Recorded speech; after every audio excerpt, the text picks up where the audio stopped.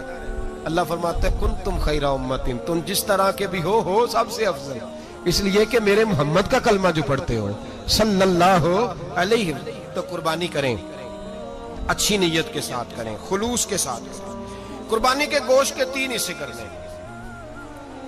ایک دینا ہے خالص غریب لوگوں کو، جی کیا دینا ان کو؟ جی غریبوں کو کیا دینا ہے؟ نال چڑکا نہیں دینیاں 250 آ بھی گئے ہو تسی، اجے تو کھل بھی نہیں لائی، چڑکا نہیں دینیاں، اور جو تیرے دروازے تک چل کے آ گیا۔ اور اللہ پاک سے ڈرا کر، بس یہ سوچ کہ اس نے تجھے دینے والا بنایا ہے۔ بھائی یہ سوچ کہ کوئی کسی کے دروازے تک نہیں جاتا، یہ سوچ وہ بڑا بے نیاز ہے، کچھ کا کچھ کر دیتا، تیرے دروازے تک آ گیا نا بس ٹھیک ہو گیا۔ تو سمجھ کہ اس نے تجھے بڑی عزت دی ہے، تیرے دروازے تک شاپر لے کے آیا ہے، جھڑکے نہ دے، اتنے بہ جا، تو آ بھی گیا ہے، ایسے نہ کر، ایسے نہ کر، بالکل بس جو آ گیا ہے نا اس کو عزت دے، وقار دے۔ غریب کو گوشت دینا ہے، 7 جھڑکے نہیں دینی۔ اور اس کو بڑی عجیب بات ہے، چودھری صاحب بیٹھے ہوئے ہیں، 2 پنکھے چل رہے ہیں، اور انہوں نے جناب بڑا صوفہ رکھا ہوا ہے اور ٹپ میں گوشت رکھا ہوا ہے، اور غریب آدمی لائنوں میں لگے ہوئے ہیں۔ تھوڑی دیر کے بعد میں چائے پینی چاہیے، بس کر یار بس کر، بے پرواہی وے ایک سجن دی جتھے کسے دی پیش نہ جاوے، انہیں تاجاں والے در در رولے تے منگتے ہیں تخت بٹھاوے۔ ڈر اس کی بے نیازی سے، دیکھ جو تیرے دروازے تک